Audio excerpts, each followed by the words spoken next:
O seu coração é torto? Eu vou perguntar novamente. O seu coração é torto? Ele está torto? Se você não sabe a importância disso, fique aqui comigo que você vai entender melhor.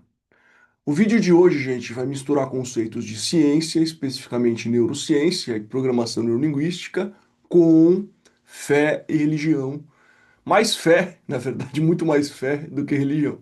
Mas enfim, se esse assunto te interessa, você é muito bem-vindo. Se porventura você não possui fé e isso não faz sentido para você, eu sempre falo isso. O tempo é o maior ativo que você tem. Meu canal tem vários outros conteúdos, vai lá na playlist, tem investimentos, tem outras questões, cultivo a forma física no sentido de ter saúde, água alcalina. Então, agora, se nada disso faz sentido para você, saia. Nós estamos no estado laico, mas eu sou cristão. Feito esse pequeno disclaimer, vamos lá.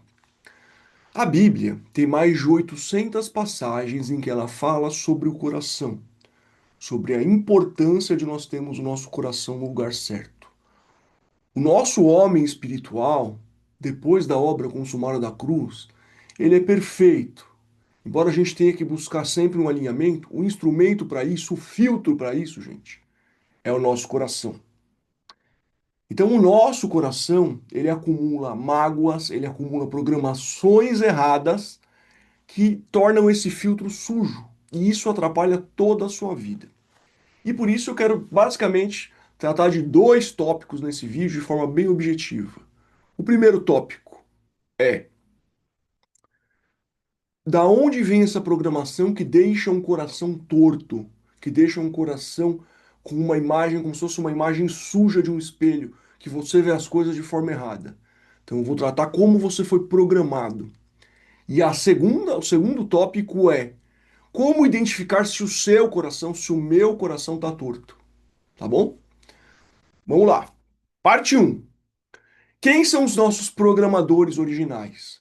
O nosso coração, a nossa mente também, o nosso sistema, porque assim, existe uma ligação entre o sistema encefálico e o sistema cardíaco. Existem 40 mil neurônios aqui e bilhões de neurônios processando aqui. Quem que faz essa programação? Quem que programa as nossas emoções? Primeiramente são os nossos pais. A gente tem uma tela em branca e os nossos pais, então quando eles gritam e você é pequeno, você pode até não lembrar do contexto, mas você vai lembrar que você sentiu medo, entendeu? Então, pai e mãe são os primeiros programadores. E qual que é o problema aqui? É o chamado ciclo vicioso destrutivo. Veja meu vídeo do 200 ao 205, que eu falo da matrix de programação que a gente recebeu. Eu recebi, meus pais receberam até pior e assim por diante. Se for mais para trás, foi um pouco melhor. Mas enfim, essa matrix de programação, ela está cada vez se corrompendo mais. A sociedade está cada vez mais podre, mais suja, enfim. E essa matrix, essa forma de ver o mundo, que afasta você das escrituras, ahn, ela te influencia e vai influenciar os seus filhos, seus netos, etc. Então, se você corrige o seu coração, você está protegendo também a sua linhagem, as gerações futuras. Lembra que Deus disse: frutificai-vos e multiplicai-vos, ou casai-vos e multiplicai-vos, dependendo da tradução. Então, você vai deixar uma geração, de certa forma, maculada por raízes erradas que você tem. Então, se você arruma a sua base, se arruma a sua raiz, você passa isso para frente. Então, quem são os programadores? São os pais, depois dos pais, os professores. E eu vou falar uma coisa curiosa: os pais de outras pessoas, por quê? Os filhos da escola que fazem bullying, que fazem besteira, etc., eles pegam as dores dos pais, de programações dos pais. Então, as crianças que convivem, os outros parentes, avô, avó, geralmente têm valores muito errados, também tio, tia, pessoas mais velhas que vão passar uma experiência, só que se o coração delas está torto, vai passar uma experiência torta. E basicamente são essas pessoas. Mais para frente, colegas de trabalho. Ah, importante. Depois de uma certa idade, líder religioso, pastor, pastora, que principalmente que adapta versículos da Bíblia à verdade que ele quer, ou a uma forma enviesada de ver quem é Deus, de ver quem é Jesus, de ver quem é o Espírito Santo. Então isso aqui também atrapalha bastante na formação do seu coração. Então, basicamente, no seu coração, se você soubesse que você é amado por Deus incondicionalmente, que você já foi justificado pela obra consumada da cruz, que você tem valor, que você é digno, se isso ficar no seu coração, todas as outras coisas vão ser acrescentadas. Então, se eu sou digno e aquele menininho tá falando que eu sou, que eu não presto, se eu tenho isso gravado aqui no meu coração, eu consigo até perdoar ele, falar, não, não sabe o que ele diz, porque eu sei o que eu tenho dentro de mim, entendeu? Então, assim, essas programações, e aí quais são as programações erradas que vêm? Programações religiosas que Deus é um Deus mau, vingativo, que vai te punir, que você tem uma relação com ele que não é de amor, que é de medo. Essa é uma programação muito ruim. Programação principalmente de pais separados. A mãe fala para a filha, por exemplo, que nenhum homem presta, ou o pai que nenhuma mulher presta. Isso dificulta as relações no futuro. Programações erradas sobre dinheiro. Todo mundo que é rico é mau. Ser pobre é um ato de nobreza, te liga a Deus. Isso é uma bobagem. Pessoas que largaram a sua vida por Deus e deram todos os seus bens, homens santos, eles têm o seu mérito, mas não é demérito você ter riquezas nessa terra que você use também em prol da mesma obra. José do Egito, o José de Arimateia, pessoas muito ricas que trabalhavam, sim, em cada um no seu momento, numa obra voltada para a preservação e para a ligação com o Senhor. Então, o José do Egito ele administrou milhões e ele praticamente salvou o povo judeu da fome no mundo. Se ele não tivesse aqueles recursos, José de Arimateia foi responsável por uma passagem importante, porque Deus estava construindo uma história para nós. Além do grande sacrifício, ele queria que isso fosse revelado a nós pelas Escrituras. Nessa história, após o falecimento do corpo de Jesus, porque o seu espírito ascendeu aos céus, ele precisava de alguém que cuidasse do corpo, tivesse um túmulo, etc. Lógico que Deus, ele, ele tem mecanismos para isso, óbvio, mas a pessoa usada foi José de Arimateia, que era um homem rico, um homem que tinha influência, um mercador. Então, assim, se você lê as escrituras, você vai achar pessoas ricas que fizeram coisas para a obra de Deus e pessoas que quiseram ser abnegadas, que fizeram essa escolha. Então, você printar no coração de alguém que todo homem rico é mau, tá errado, tá? Que nenhum homem entrar no reino do céu, essa bobagem toda.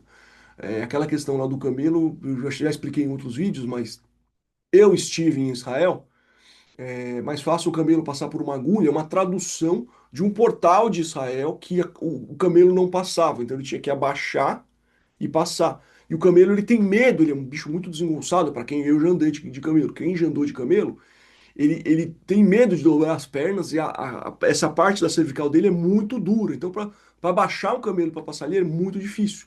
Mas não significa que não é possível. Mas, na verdade, de forma mais profunda, o que está sendo dito ali? Quando a pessoa enriquece, dependendo dos valores que ela tem, é mais difícil ela deixar de ser apegada ao dinheiro. Então, na verdade, a raiz da condenação é o apego excessivo ao dinheiro, é colocar o dinheiro no lugar errado, colocar o dinheiro no coração e não usar ele como uma energia para fazer o bem, entendeu? Deus é que tem que estar no seu coração, Jesus Cristo. Então, assim, são valores que vão sendo colocados, e aí eu vou te dar um exemplo meu besta, e vou falar um pouco de neurociência. Filmes de terror, eles tornam a pessoa mais inteligente. Por quê?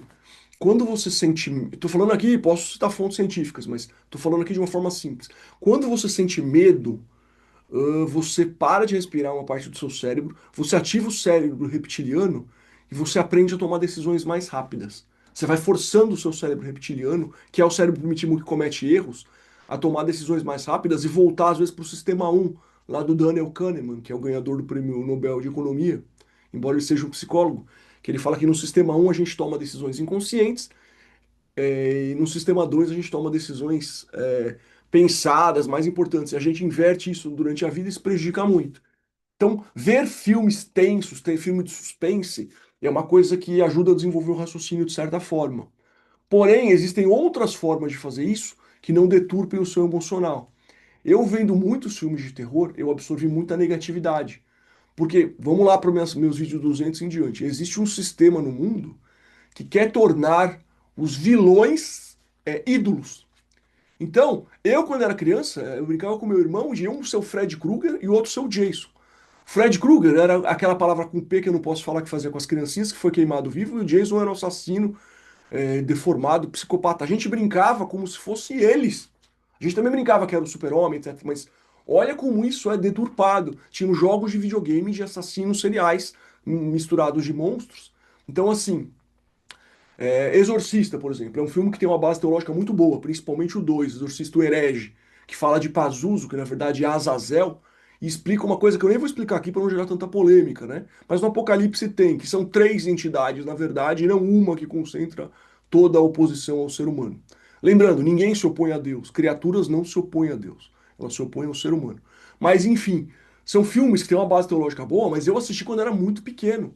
Eu não tive medo, por incrível que pareça, você gosta de ficar sem dormir. Mas você sente uma negatividade dentro de você que você vai absorvendo filme a filme, filme a filme. E muitos anos depois, quando eu tive várias mortes, várias perdas na minha vida, o que me deprimiu foi que eu já tinha um pensamento negativo sobre a vida. Entende? E esses filmes são uma forma de idolatria, sim. Porque algumas pessoas que fazem esse tipo de filme são satanistas conhecidos, são ocultistas conhecidos e renomáveis. Roman Polanski, que fez o Bebê de Rosemary. Se você estudar a vida do Roman Polanski inteira, você vai ver que ele tem ligação com sociedades secretas, que ele foi acusado de crimes gravíssimos que eu nem posso falar aqui, que ele, em alguns países ele não pode entrar, senão ele é preso. E tem muita gente assim, tá, em Hollywood. 90% de Hollywood é complicadíssimo. Então, assim, filmes também é uma coisa que hoje eu assisto. A Amazon, ela é mais neutra, ela tem filmes mais limpos. Por exemplo, filmes exclusivamente de esporte e superação, filmes de esporte com fé, como a vida do George Foreman, filmes gospel, filmes cristãos, documentários. Diferente da Netflix, que ela é toda voltada praticamente para o mal e para o wokeismo, até os desenhos, é impressionante. Mas a Amazon ela é mais neutra, então eu seleciono uma coisa ou outra. Mas assim, eu levo 1 hora e meia para selecionar um item e depois eu assisto, entendeu? Não é que eu fico o dia inteiro vendo isso. Eu escolho alguma coisa para assistir durante a semana.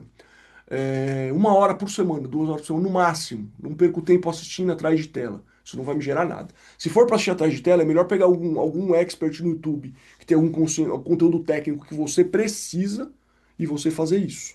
Ou alguma mensagem que vai te edificar. Alguma coisa assim. Mas isso tem que ser a exceção, não a regra. O ideal é a gente estar criando o nosso conteúdo. Nós somos criadores, co-criadores, e não consumidores. Quem é consumidor vai ser dominado.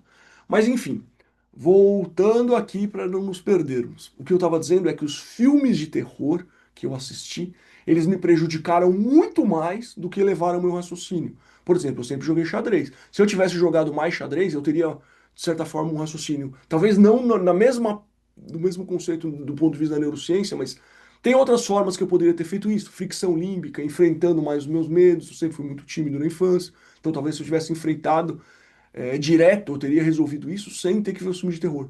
Então foram uma influência negativa, muito negativa na minha vida, na vida de todo mundo. Para dar um exemplo. Um outro exemplo, que acho que assola todos os homens hoje. Pornografia. A pornografia, ela te dá um vício em dopamina muito rápido. Muito rápido.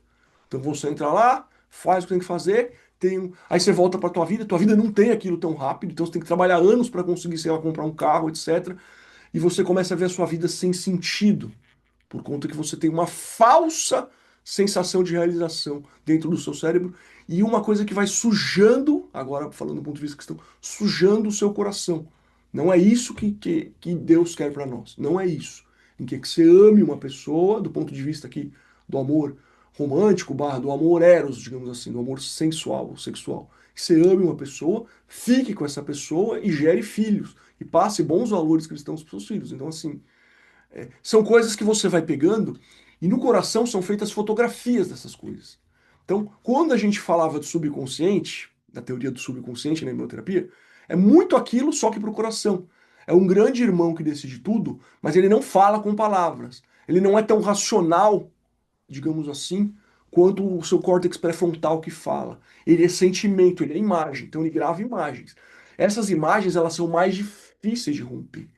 Você tem que reprogramar o seu coração. E é um processo doloroso. Eu estou fazendo isso em relação a algumas coisas. Em relação à provisão, estou fazendo isso, posso confessar aqui, sem problema nenhum. Estou fazendo isso com certa dificuldade em relação a algumas coisas. Reprogramando o meu coração, mas eu já estou vendo muita diferença. E agora a segunda parte do vídeo, a gente não vai resolver tudo aqui, porque o que que eu percebo? Em vídeos muito longos, as pessoas não se interessam. Então eu passei dois conceitos. Primeiro, aonde você começa a investigar que estão as coisas erradas no seu coração. Então a tarefa é, você escreve lá, meu pai, minha mãe, meus irmãos, meu pastor ou padre, meu chefe, meu. E vai anotando, meus melhores amigos. Vai anotando coisas que você sonda o Espírito Santo, respira, medita, fica calmo. Pense em coisas que você sente que estão erradas no seu coração. Pega essa folha de papel e vai escrevendo. Quem programou o quê? Tem uma lista lá. Oh, já tem o primeiro passo. Agora, que você sente que foram coisas erradas, valores errados com o seu aprendizado de hoje. Segundo passo, como saber se o seu coração é torto? É muito simples. Aconteceu um problema grave, gravíssimo na sua vida, uma dívida inesperada, etc. Qual é a sua primeira reação? A primeira. Qual é? Que a primeira coisa que vem pro cérebro é positiva ou é negativa?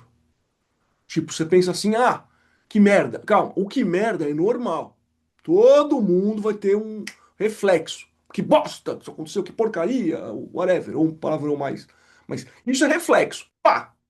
Só que aí vem dois caminhos. Você pode falar assim, deixa eu pensar como que eu vou resolver isso aqui. Eu preciso fazer isso? Ou, ai meu Deus, que problema grave. Ai, droga, de novo comigo, de novo, tudo dá errado.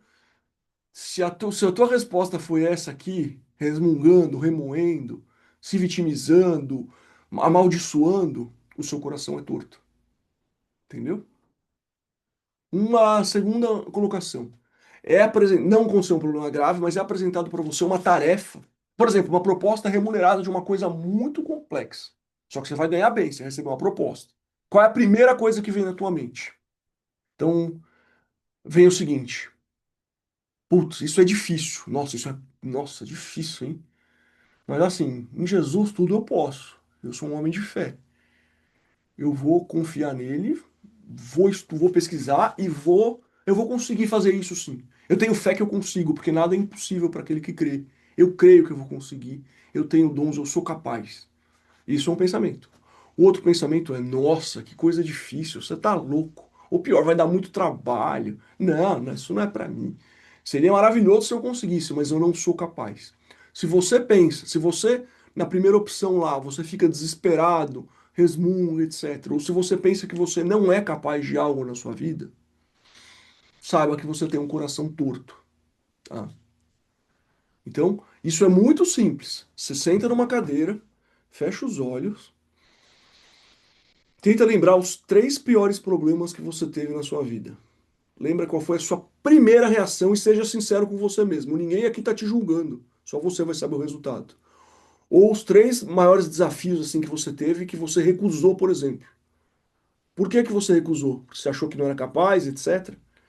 Então aqui você já consegue mensurar se você tem o coração torto. Se você tem o coração torto, se você fizer esse exercício, você volta para o exercício número um. Por que que ele é torto? Medita, senta, respira, fica uns 5 minutos respirando. Eu sei que é difícil hoje em dia. Conversa com Deus, conversa com o Espírito Santo, fala assim: olha, me mostra as coisas que podem estar erradas no meu coração. Eu não vou julgar ninguém. As pessoas, elas receberam o que elas receberam dos seus pais. Eu só quero ver o que que pode estar errado no meu coração. Faz uma lista, faz essa lista, perdoa essas pessoas e sabe que você tem coisas para mudar. Se você fizer só isso hoje, você já vai estar melhor do que 90% das pessoas que têm o coração torto. Entendeu? Que não estão nem não tem um caminho. Isso é um caminho, tá? E aí com o tempo a gente vai fazendo novos vídeos aqui de como corrigir o seu coração. Eu tô variando muito os temas, embora todos sejam afetos à fé, e eu sempre coloco uma pitadinha de neurociência nisso, mas o que eu quero é que vocês tenham uma noção de um pouco do conteúdo que eu tô aprendendo para essa ida para a escola do profético sobrenatural. Eu vou ficar 15 dias lá. Então a gente vai ficar 15 dias mais afastados aí, né? Vou deixar alguns vidinhos gravados, mas Instagram principalmente muito menos coisa, tá? E queria que vocês tivessem uma noção do que eu tô aprendendo, de como eu tô achando tudo isso importante.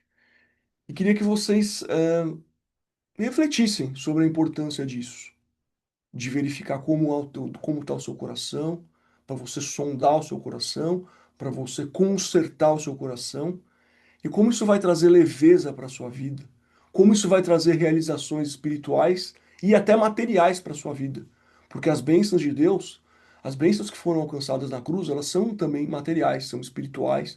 A provisão também está nisso, tá?